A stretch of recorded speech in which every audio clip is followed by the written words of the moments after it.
Your like, like, like this video. So I'm supporting Drake from the West Coast.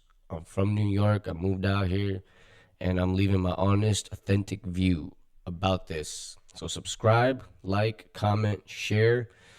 And this is the third episode. Watch my other episodes to see the breakdown of where this beef started. And I will also be giving reviews on other topics like designer and restaurants and tourist attractions and vacation planning, and also how to do vacation planning through the best third party apps.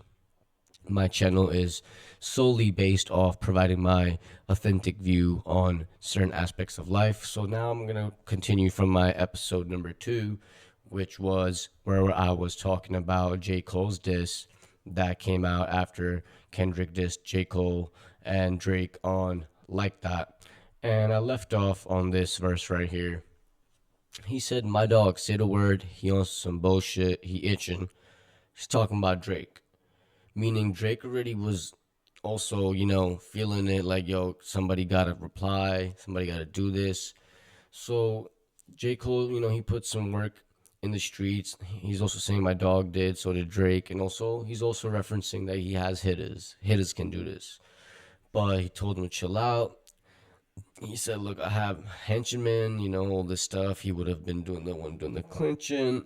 A lot of this stuff I still believe that he's capable of doing. J. Cole is a good rapper. All the songs he has been featured on after this beef, he killed it. And we're going to talk about this song right here, Pricey, and discuss how it factors into also this album. And we'll discuss how Kendrick's been using bots and a lot of these fan created YouTube channels, you can say, have been solely created just to shit on Drake. And Cole, he stepped out. He made a smart decision, but at the end of the day, it's still a bad decision. I feel like he should have just went to battle with Kendrick, regardless of what would have happened. We still would have respected him more. Uh, Everybody respects Drake right now because he's the one who dropped the last diss. Kendrick hasn't responded. There's a bunch of other things I'm going to get into in the later episodes once I'm done breaking down a little bit of these songs. I'm not going to break them down too much. So now moving on, he's talking about Kendrick fell off like the Simpsons. Simpsons, I don't even watch that anymore. Anybody who used to watch it doesn't watch it anymore. Somebody might watch it who just doesn't have Netflix and all these other things, okay? He did fall off. Kendrick, I don't know, I haven't heard Morale and the Last Steppers, maybe one song. I don't even remember the song, who it was with. I'm sorry, His first shit was a classic. Good Kid, Mad City. Honestly, swimming pools. The person who sampled that, created that beat, was a Toronto DJ, and so he got that from Drake. Money Trees is cool, but you can't always listen to it. I heard it like 5 times in my whole life. And Bitch Don't Kill My Vibe was nice. I can't lie, but I'm not that high and druggy person to be listening to that anymore, or whatever it is. And it is what it is. You if you liked it, you liked it. His last shit was tragic. That's true. His second shit, Put Niggas to Sleep, definitely. I don't think I've ever heard one song of that besides Humble and I, or whatever it was. We Gonna Be Alright was nice. Yeah, there's a few hits Kendrick has had, but the rest of it was definitely gassed. The third shit was massive. Damn, I love that album. Now that's the album Kendrick needs to come out with next. And as you can see, my view is not biased. Even though I might be saying different things about how Drake is better, Cole is better, I'm also saying Kendrick is better at what he does too.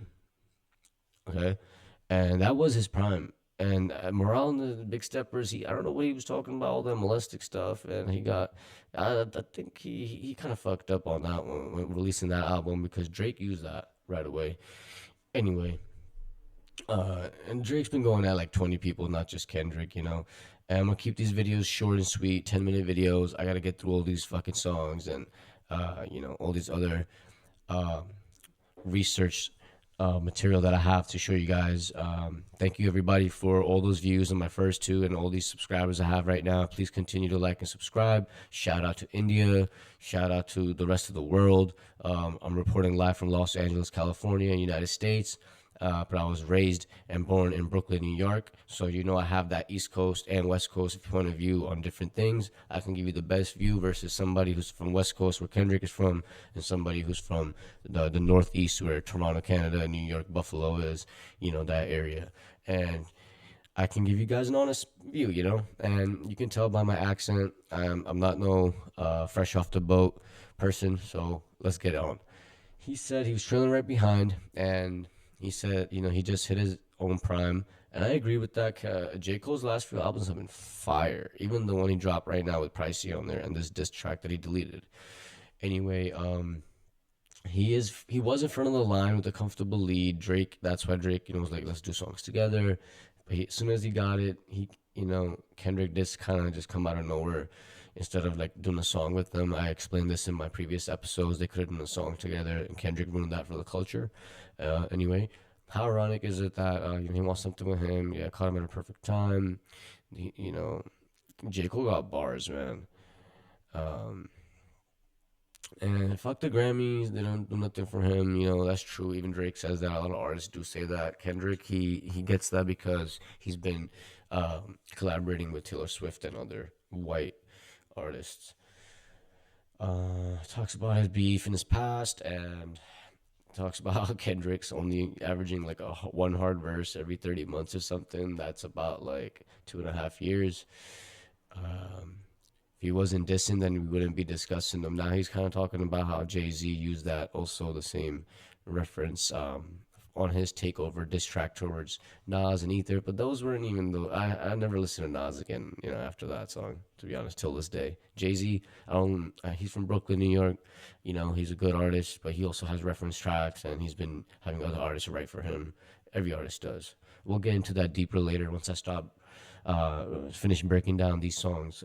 Next, we're moving on, is that he said he doesn't want to smoke him because he fucks with him. Push comes to shove, he will humble him. This was a fire bar. I don't know why people say this wasn't a good song. J. Cole fucking came in and he gave a warning. Guys, well, I gotta go. I got some things to do, and this will be a short video. Like and subscribe. This is a good song overall. We all heard it. I'm just gonna actually break it down one more time towards the end before I leave. Got about 2 minutes left of the video that I want to make for 10 minutes. He came up in the Ville. We already got through this bar, and then we have this last verse here where he's just talking about it's a cold world, and he got a phone call, and he just didn't want to really do anything. He's been itching. He just has a little warning he's trying to throw out there, and he has mixed feelings and doesn't know if Kendrick really want to be his boy and all this stuff. Doesn't know what's going on, but at the same time, this whole song was fire. It was a warning shot. J. Cole really switched the nice conductor beat and went in after that for sure. But I gotta head out, and I'm gonna be dropping my next episode soon. Like and subscribe, comment, share. Shout out to everybody. Let's get to 1,000 subscribers, guys. Let's do this. Thank you. Over and out. Yeah.